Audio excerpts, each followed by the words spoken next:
line for all of our shows. Hey, we got a special, almost New Year's Eve edition of the Comedy Factory Chat. We got my good friend on it. This guy, musician, comedian, does impersonations, worked with him many, many times throughout the years. I've known him for, I don't know, 25 years. Great friend of mine. Always love his act. Always did a great job for the Comedy Factory. Hopefully he will again. Dave Andrews is in the house. Dave, how you doing, buddy? Hi, John. What's going on? I paid him to say all that stuff about me. Not true. I gotta say, last night, I think I told it on the show last night or after the show. I was talking in the comics about they've mentioned Hooters, and I said how I used to book Hooters in Warwick, Rhode Island. And one time I had Dave Andrews. We used to do it in the doorway. It was crazy. Dave Andrews was playing the guitar, and these 2 or 3 guys were leaving. One of them grabbed his hat. He figured they were coming back in. They got in the car and they took off. And those hats are not cheap, Dave, right? You had a good hat. You're not. This one, the one I have now, my daughter bought. I never buy it. I'm too cheap to buy a good hat. They But took this off is with like your hat. the $35. Yeah, that was premeditated. Those guys were like, they had like maybe it was a gang initiation thing or something. I don't know what it was, but it was. That was crazy, man. They had the car away. They had the getaway car out there and everything. It was like Bonnie and Clyde. I should have paid you for the hat that night, too. I paid you for No, the you gig. were I not- should have paid you for the hat. They passed the hat around and got me money. That's what they did. Oh, is that right? Yeah, you did it, I think. They passed something around. I got some extra money, and it was worth it because it was kind of funny. It really didn't bother me much. First, I was like, I can't believe it. They took my hat. Yeah. That Hooters closed. It opened back up recently. The last few months, it opened back up. I don't want to go back there and do comedy, but we had some laughs there back then, The only thing I was thinking about, sometimes when you're on stage, I wonder if it was just a gag, or sometimes they just they don't like you for some reason. They go, oh, let's get this guy, he thinks he's a big deal, Yeah. Took my hat. And I got no hair. I don't have good Eddie Munster hair like you, I got nothing up there. I got little Charlie Brown whiskers. You look good there. You lost a lot of weight. You kept the weight off, too, right? I know Kept it off. It's a battle, How much did you lose? It was quite a bit. My most was 116 pounds. Wow. Yeah. But I was too thin then. I lost too much. Yeah. So I'm around, let's see, I'm down about between 95 and 100 pounds from what I was. That's perfect. That's It is perfect. good. That's what I'm but trying to do. you gotta watch it. You gotta stay on it. Yeah, that's what I'm trying to do. Cut back, Yeah, it's not a lot of fun. Nah. So what have you been doing, Dave, in this? Well, I've been pandemic? trying to keep my chops together. My musical thing. I haven't been working a lot, but I've actually been doing some Zoom shows at these assisted living facilities, and Oh yeah. But I had one I was supposed to do yesterday, and then they had problems with their internet. So she's going to come in Sunday, and we'll do one. And now that I've got this router, I think it'll, it's definitely not on my end anymore. If there's a problem. Yeah. But Yeah. I go in. I enjoy those things. I play. I get my guitar. I go in. I use it, and I have fun with it too. You know what I mean? Like I'll always interject the comedy. And I do stupid things with them. Like I'll do like, how much is that doggy in the window? And that stuff. And then I'll say, okay, when I give you the cue, I want everybody to bark. And I'll say, how much is that doggy in the window? And they'll go, "Row, row, row." And then I start talking. And I go, oh, you must be a Saint Bernard. You're kind of, and they try to be different dogs. And I get them to talk. Yeah. They're Yeah. lonely, these people. Man. Yeah. So I get them to talk, and then they start talking. Oh yeah, we had a dog, and sometimes I make them cry. We had Princess. It was my favorite. She was a collie. They talk about their dogs. I go around the room and I start talking to them. I'm supposed to do an hour. Next thing you know, I killed 20 minutes talking to them about their dogs. Oh wow. But before the pandemic hit, I mean, you were doing all kind. You had a regular places you performed at every week. You did Oh my God. clubs, nursing homes. You did everything. You did it all. I mean, I used to I got talk to you. You had 3, 4 gigs in one day. You were going here to there. Yeah, it was everywhere. I got creamed though. My buddy, I have a friend that's an agent in New Jersey, and he does the nursing home thing. This guy do like 40, 45 of them a month. Wow. I mean, they're not big money, but they're like, you can bang them out, and it's fun. I enjoy it for the most part, and it keeps me going. Like I'll do that. So like How much is that doggy in the window? Then I'll do another stupid one like I'll do Old MacDonald, you know. And on this farm there was, you know, and they'll say, "What do you got on the farm?" And someone will say, you know, a moose. There's no moose on a farm. And I'll do it. There's an elephant on the farm, and what does an elephant make? And I do my elephant noise, you know. You know, I get them to do it. I'll say, and then I'll say, "Oh, I just shit my pants," or something like that. But they laugh because, you know, they do that frequently. Anyhow, but you know, it's tough to get old. We've done a lot of gigs. We've done a lot of gigs through the years. I remember we did. I had you at the Holiday Inn. I think it's called the Crown Plaza in Warwick. There, it was like 400 or 500 people. Oh my God, yeah. You were at that gig. Yep. We did a ton of. We used to work at Stitches Comedy Club for a couple of years. Stitches. I was in the mall. We were big stars for about 6 months. Yeah, it was pretty big in there. It was pretty big. That was a good deal over there. That was a good I gig. was a superstar for about a year and a half. Nora loved you, man. He liked me. He loved you. Oh, yeah. he loved me. He loved me. I was making big money. I was getting like 300 a show, doing 7 shows a week. I was like, wow, this is like, he was only paying guys like me. He paid D'Angelo that money and me and maybe one other guy. And I was like, whoa, okay. Didn't last though. Yeah, it was too bad that we had some The fun. food was delicious though. Woo. Food was killer. Ate like a king in there. Yeah. I remember I worked. Did you know Tom Hayes? Yeah, I met Tom. Yeah. Yeah, he got one leg. You know, he lost his leg to cancer. The poor guy. When he was a kid. Yeah. And I didn't know him real well. And I was on the show with him down there. And he comes in, and I was just trying to be nice to him. And I said, you know, he was trying to get changed. And I said, "Oh, the handicap bathroom's over there." And he thought I was like taking a shot at him for being handicapped, you know. But I was just letting him know that's what I do when there's no dressing room. I'm putting on a suit or a tux or something. I go in the handicap one because there's room. I can hang my thing up, and we had a laugh afterward, you know. Yeah, that was pretty good for a while. Yeah, we had some fun over there. Yeah, we used to go to the Castle Theater. I had the Castle Cinema. I remember that. Over there, we'd run over there and do a set, run back to Stitches. Those were the good days. That was a classic, that place. Those were the good days. Yeah, you're doing 2 shows a night or 3 a night even. You were probably doing more. But yeah, that was a weird setup, that castle. Yeah. Yeah, and then some other guys started doing theaters too, like literally theaters, movie theaters that were off nights. It's a weird thing. Yeah. I remember doing this club in Poughkeepsie, New York, called Bananas, and they used to do it, and they had an upstairs when they couldn't get the main room. There was a function going on. They would have it was like a boardroom, and it was literally a theater. So that, you know, they're all angled down at you, and it's just a weird sensation. You probably would have had a little fun with it, but it's hard to get the vibe, you know, when you can't relate to them, and you can't work the crowd. Yeah. But, yeah, definitely. I miss working the crowd. I miss getting up and having the audience right there and having a ball. You know, I miss that. Yeah, I did some road stuff. I mean, you didn't do it as much road stuff as I did. I mean, when I was doing it, I think I went down to Pittsburgh a couple times. There was a club down there. I remember driving to Pittsburgh. Oh my Lord, that was like, you know what I did? It was your club in. It was a Sunday night. I went down there with Jack Lynch one time. Oh no, that was when I went to Virginia with him. But I remember doing your club one night. What was that little place in Lincoln? It was like a little dive. We eat there. They feed us. Lou's Cafe. Was it Brooksie's? Oh, Brooksie's. Yeah. Brooksie's. It was You did Sunday Brooksie's? Night. You did Brooksie's? I did Brooksie's more than once, and it was a Sunday night.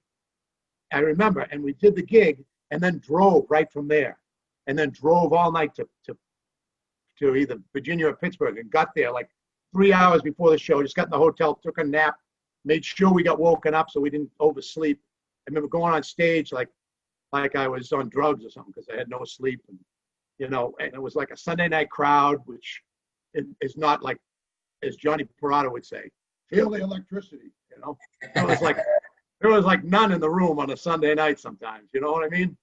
When you get those off nights and the crowd just kind of sits there. Yeah. Oh yeah. Like doing a second show on a Saturday night. I'd even take a crowd like that right now, Dave. To be honest. I know.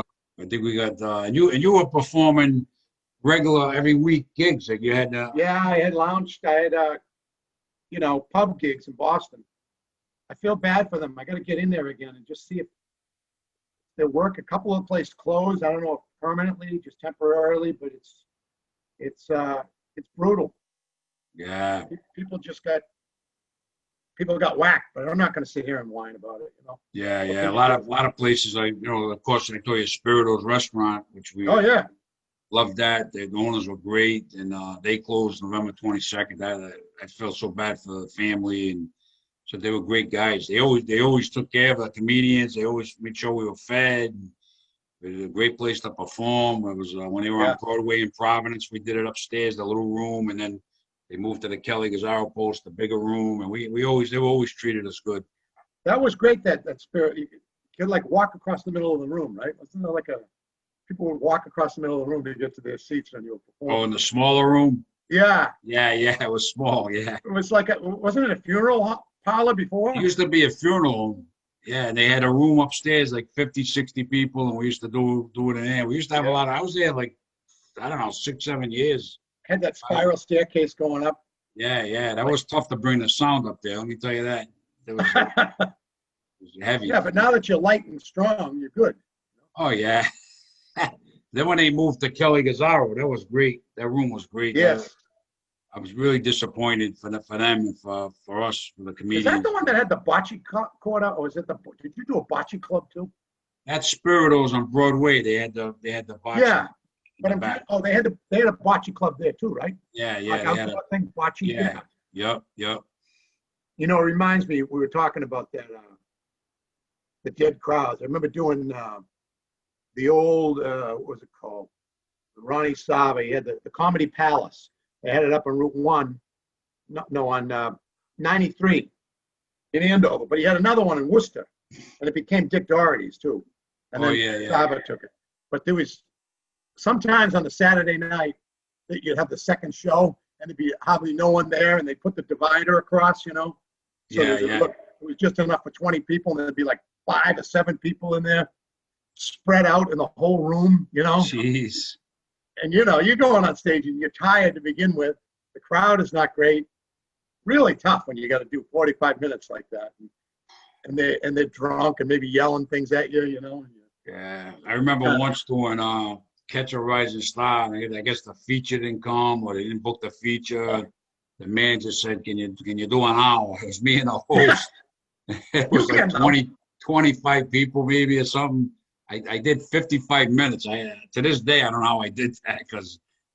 Yeah, especially if like what you're doing or anything. If you're trying to, and you got the kind of people that aren't real, you can't play off them, and it's light like that. Like I've seen these hypnotists. Sometimes they'll bomb because there's not enough people there, and they can't get guys to go under, and then they got nobody on stage, and then the show is like a train wreck.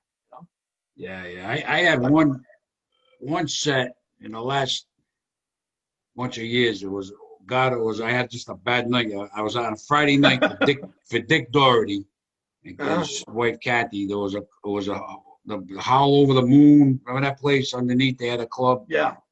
It was a bar in Boston, Howl Over the Moon. They used to play piano and sing-alongs and all that upstairs. Remington's, the one they had downstairs. Remington's. Yeah, maybe. I don't know. I did downstairs, and the Friday night I did fine.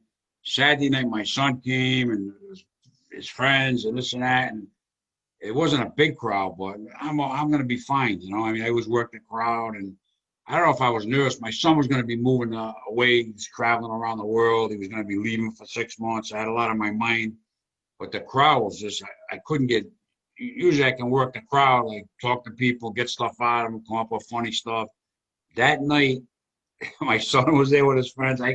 The crowd, the people, I couldn't do anything. Nobody knows what that's like unless you do this for a living. Yeah, when you're on stage and everything's working, which most of the time you're going to have at least a halfway decent set. That night, nothing was working, and I'm like, oh my God. And I think it was That's an awful feeling. Yeah, I never forgot like that breaking night. It's like breaking up with 5 girlfriends at once, Oh yeah, I mean it's great when we're on stage Not making that I know what everybody that laugh. is. Yeah, when we were on stage making everybody laugh. But when you're up there and you can't buy a laugh, we have those nights now and then, and Well, it's not easy. you get that the flop sweats. You can feel the sweat trickling down the crack of your ass, and you're going, oh boy.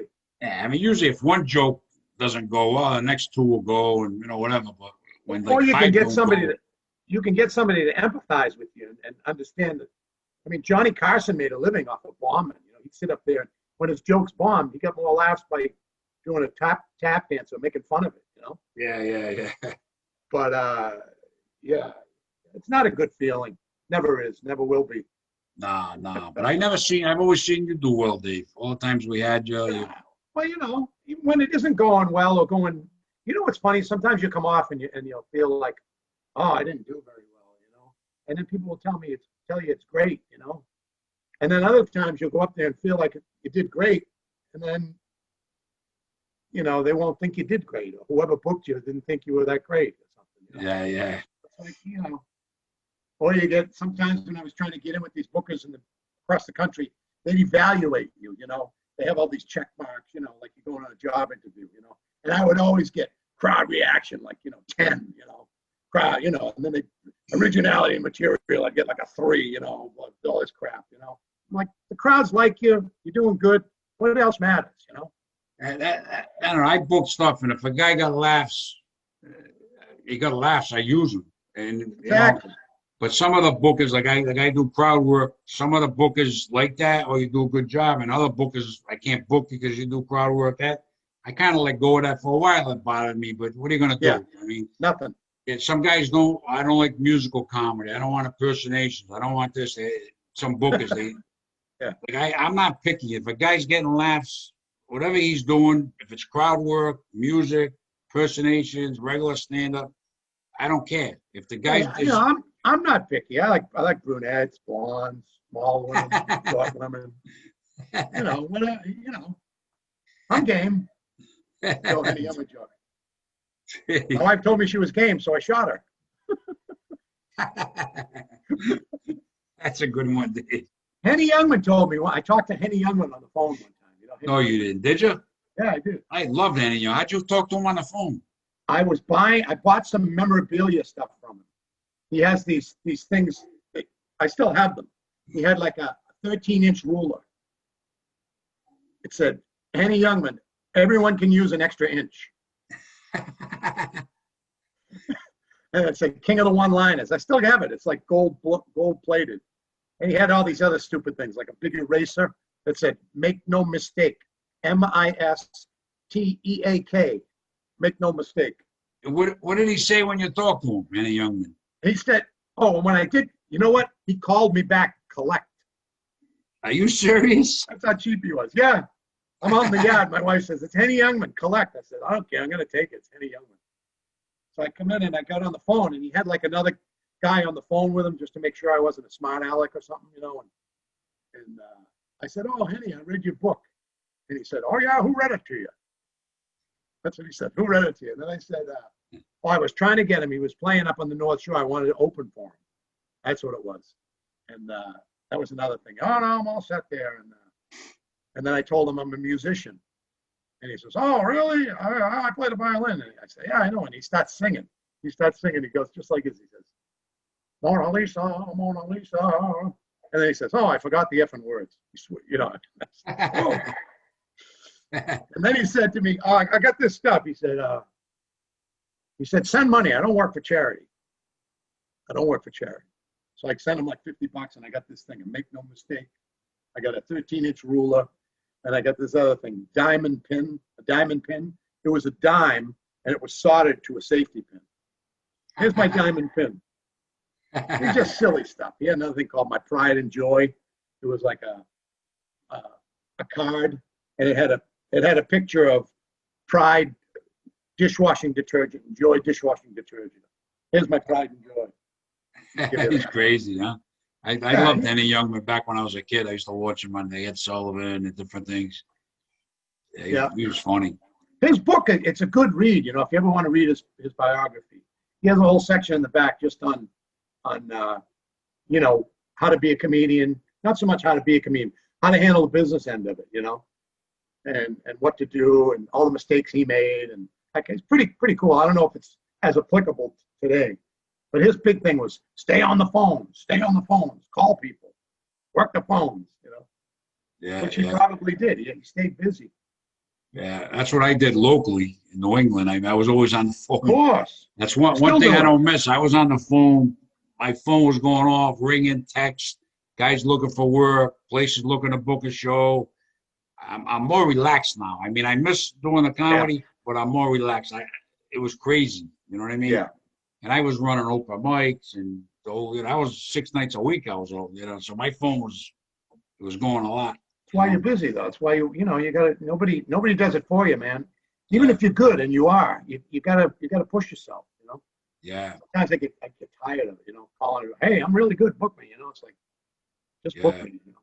That's why people wanted agents. I think the old school of an agent that doesn't work anymore. You know, with the way the world is. You have to be your own agent. You know what I mean? Yeah. That's what I figured out early on. I think they're not gonna. You got to do it yourself. You get some maybe work, the big stars and stuff and the big appearances, but outside of that, yeah. Yeah, local guys like us, you gotta hustle. You gotta hustle. You Trying gotta to make get on a the living, phone. right? Yeah, you gotta hustle. And nobody hustle more than you. All the guys that you hustle. You were always busy, Dave. You always You gotta try. Well, I have different things, different strings to the bow. You know, I can sing, play, tell jokes. So I try to fill whatever I could and get what I could. Henny Youngman was a great story in his book he told. You know, he was a big deal. He made big money, right? And he's doing this thing at the Waldorf Astoria. He's up on top, like at the in the ballroom. He's doing an event for a corporate thing, and he's coming down the elevator, and it stops at a bar mitzvah.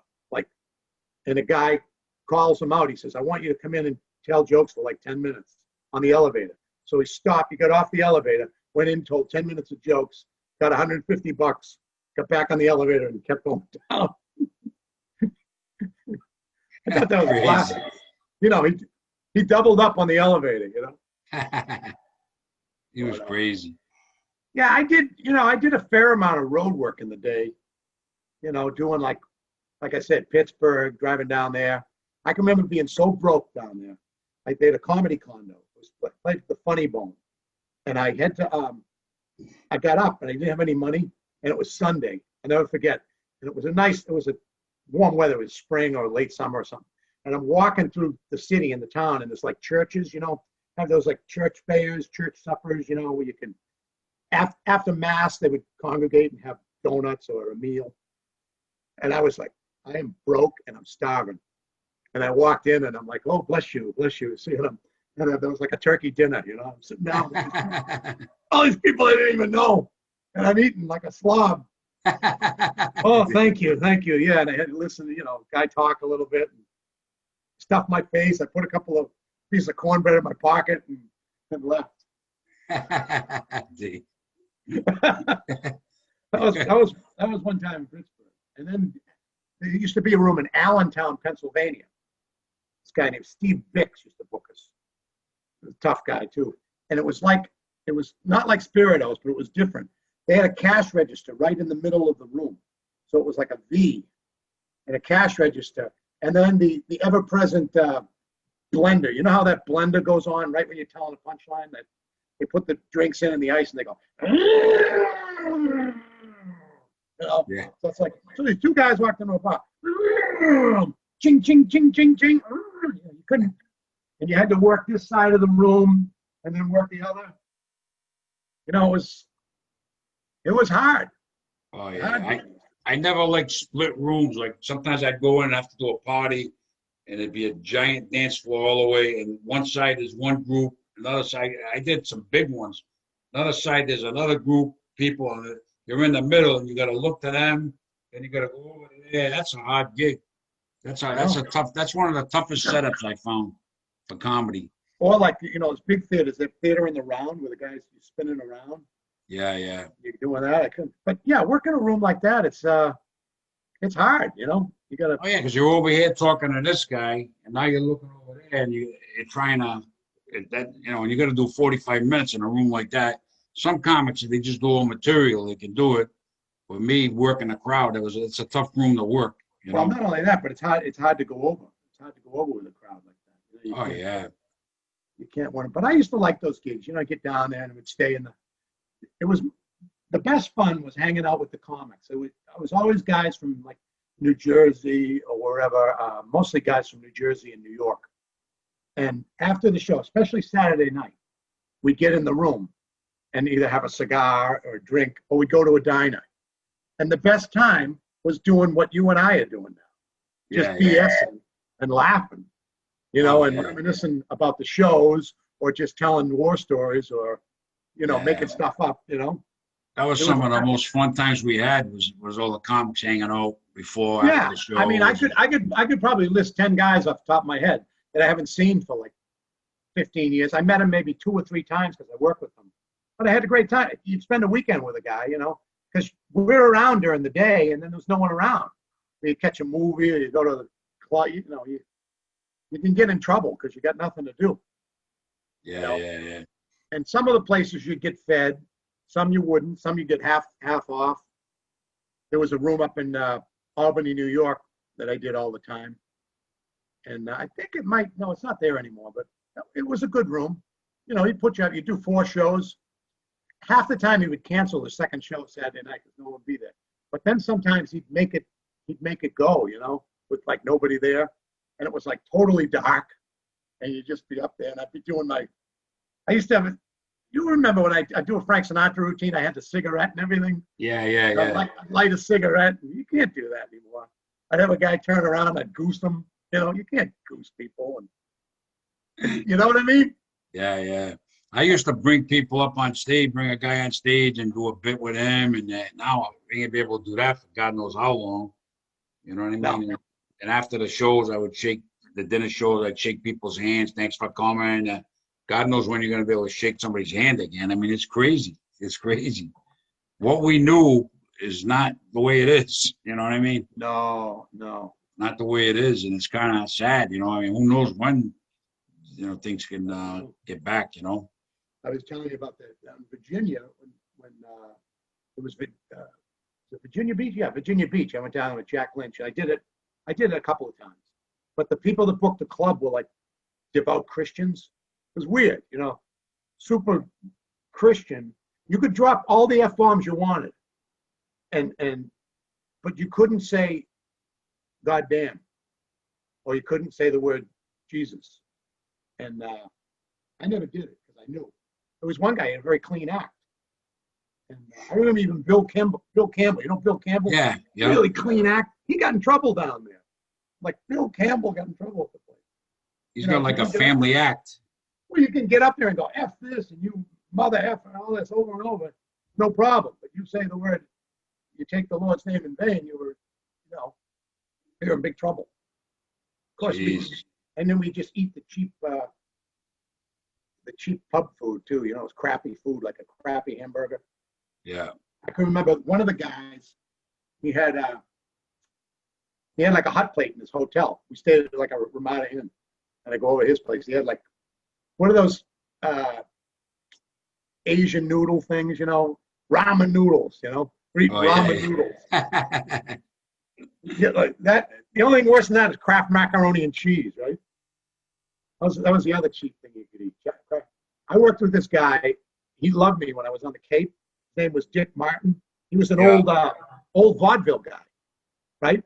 And he told me he used to, they would stay in a hotel, and he'd bring his iron. He would cook an egg on the iron, an old iron, and he would heat it up and then crack an egg on it, fry the egg on it, and then slide it off into a napkin, and he did it. Talking about show. It's not glamorous. That's crazy. Yeah, he was a good guy. Good guy. Did you work? What big guys did you work with through the years? I mean, you must have worked with some bigger name guys. Yeah, not like on a steady, just opening stuff, you know. Lewis Black down there at Stitches.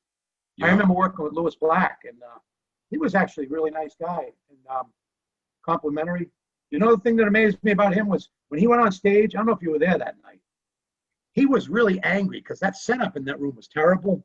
It was just the sound wasn't good and everything. And he was like yelling. He was mad, and he was alienating the crowd for like 20 minutes. He was pissed off, and I was like, "Wow, this is not good," you know. And then he just those guys, the stars, they just flipped the switch and you went into his material, and then it was like, wow. You know, he just had them, and everything was fine. But I can remember hearing that about George Carlin. He'd do a big show, and he'd try out like 25 minutes of new material right in the beginning. Never tried it, and it was not good.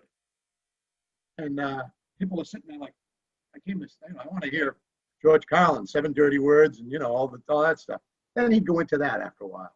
Yeah, yeah. I saw Colin once at the Providence Performing Arts Center. He was great. Oh yeah. Yeah, I wish I saw Richard Pryor, but I saw George Carlin. I saw Stephen Wright. He was great.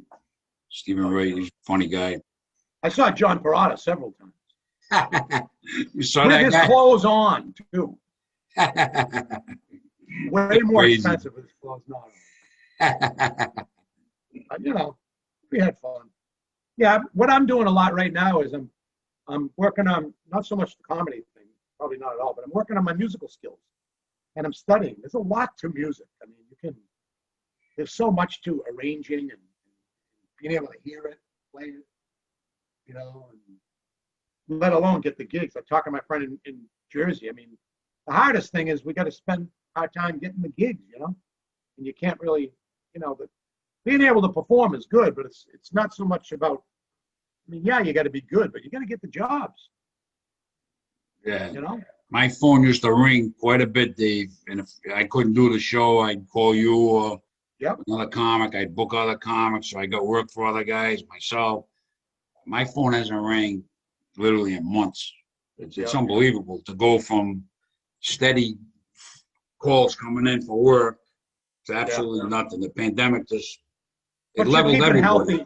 You're keeping strong mentally, and Yeah. The first couple of months, I think I was really, my mind was blown. I went from doing a few shows a week to nothing, and it kind of hit me hard for a couple of months. But then I regrouped and decided to try these Zoom talk show, and that's kind of helped me out, being on there with my friends, the comedians, and talking about different things, and we get some views. It's fun, it's fun.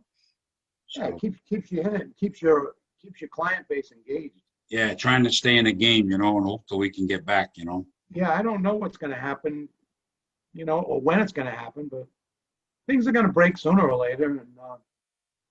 And people want to get out. Thankful.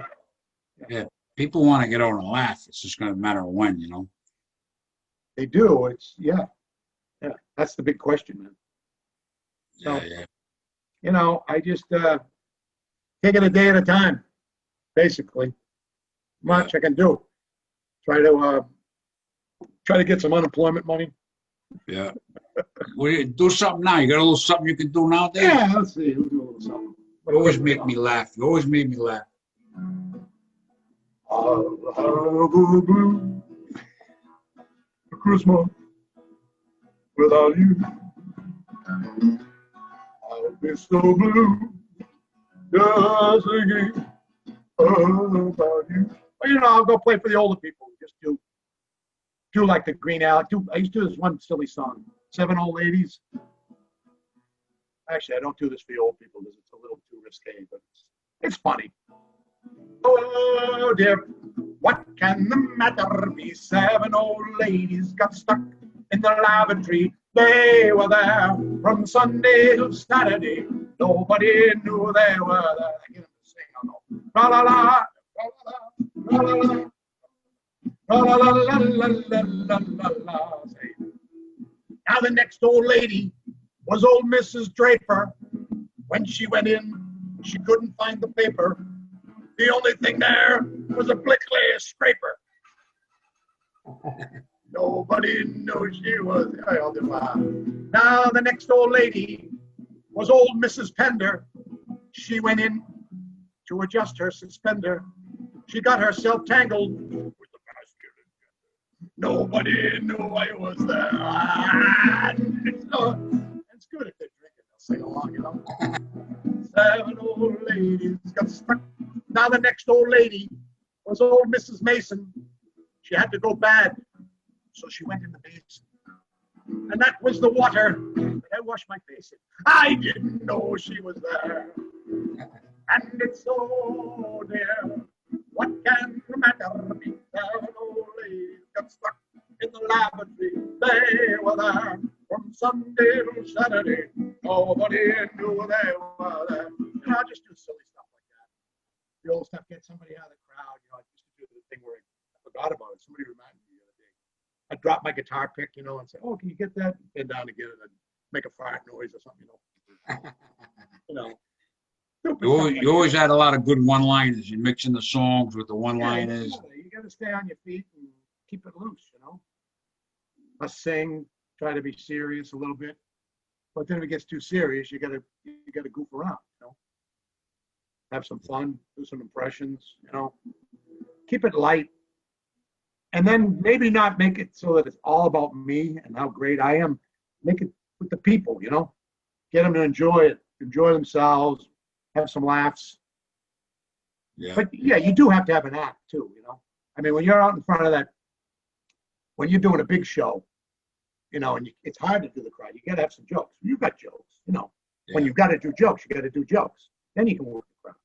But sometimes you got to, you know, and you got to pull it off when it's, as you would say, feel the electricity. You know, you got to lay it out there.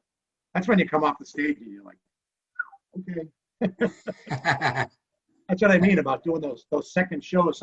I can remember in the days doing 3 shows in one place in the night. You know, they'd always get you to do the last one for like half price or something.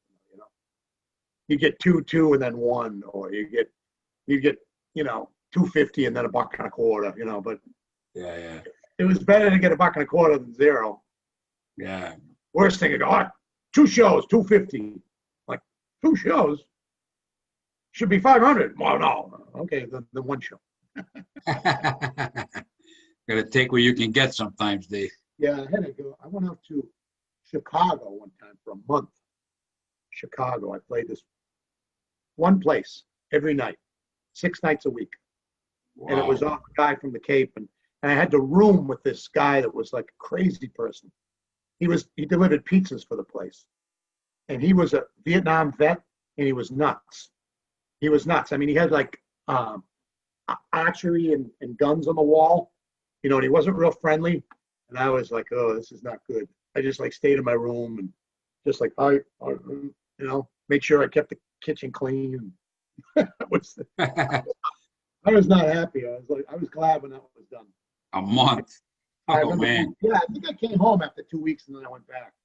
I remember seeing my kids at the airport. They were like little, you know, and I'm going to the airport and they're like waving as the plane's taxiing down the runway.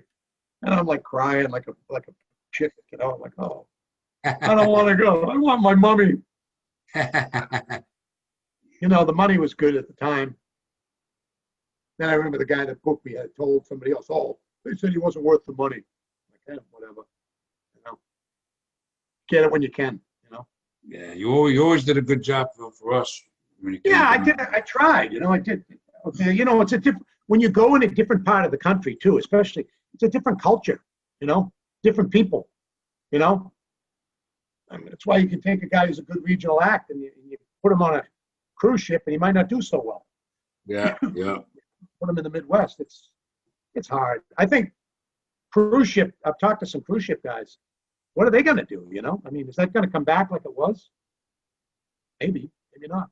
Are these things like, you know, where you were bringing all these people, you know, you hope people want to come back, though, don't they? Like you said, they want to come and they want to. People want to laugh. I talk to people and they want to laugh.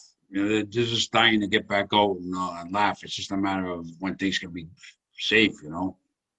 That's the thing. There might be some outside shows coming up when the weather gets better. I don't know, but they want to laugh. There's definitely people want to come out, but you know, some people don't care. They come out anyway. And then other people are more worried about the virus. It's kind of you know, I'm worried about it, so I'm careful, you know. Yeah. You don't have any underlying issues, though, major ones, do you? Or do you? Well, I got the diabetes. I got high blood pressure.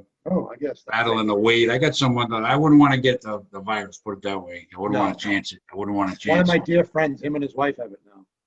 So I should call him in a few days and see how he is. And he's had some issues, some cancer, and I worry about him, but hopefully, you know. I lost 2 friends the last couple Yeah, of you weeks. told me about that. And we have another comedian. He's an older guy. You might have met him.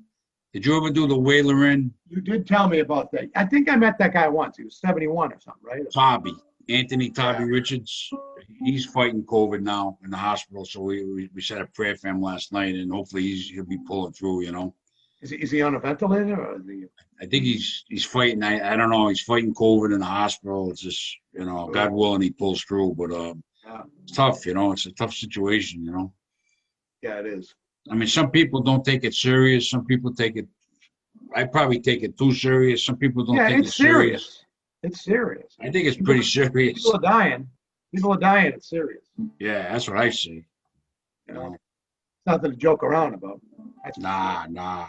No, these idiots running around sneezing on people, trying to spread it. You know, that was what happened in the beginning. You know, people actually doing that. It's like, whoa. It's a good way to get 2 in the head. Yeah. Crazy. Hey, I was good hanging with you. Let me do a little song. I'll close it out. Yeah, do a little song, Dave. I always love hearing your music and your comedy. Show me the way to go home. I'm tired. John Perrotta has a big head. I had a little drink about an hour ago. I'm not too bad in bed. Well, I'm in Rome. On land, the sea or foam. You will always hear me singing this song. Show me the way to go home. Now this is how they sing it down in Newport. Indicate the way to my abode. I'm fatigued and I want to recline. I had a little beverage about an hour ago, and it went right to my cerebellar cranium. Wherever I may perambulate, on land or sea or atmospheric vapor, you will always hear me crooning this melody. Indicate the way. Did I get that? Indicate the way to my abode. You can't do that. Show me the way to go home.